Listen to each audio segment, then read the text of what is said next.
Dopo le mangiate di Pasqua e di Pasquetta, noi siciliani ci sentiamo davvero appesantiti.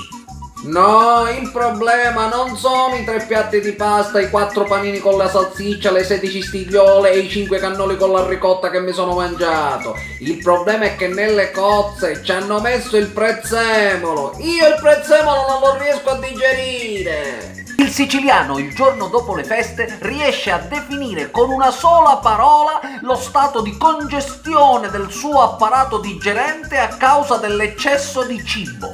Sono attuppato! Voce del verbo attuppare, che vuol dire essere completamente intasato, tipo lavandino. No, ci vuole qualche cosa per spurgare! Per spurgare, il siciliano ha a disposizione 2 famose opzioni. La prima, acqua con l'alloro, è il cosiddetto metodo pigliata po' culo. Ma che ti deve fare l'acqua con l'alloro con tutto quello che ti sei mangiato?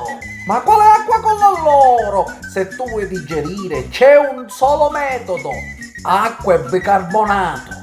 È il cosiddetto metodo tsunami, dove passa, distrugge. Appena l'acqua e bicarbonato entra dentro lo stomaco del siciliano, provoca un istantaneo contraccolpo di aria che schizza fuori dalla bocca del siciliano, provocando scosse sismiche in tutto il quartiere. Pronto Totò? Senti!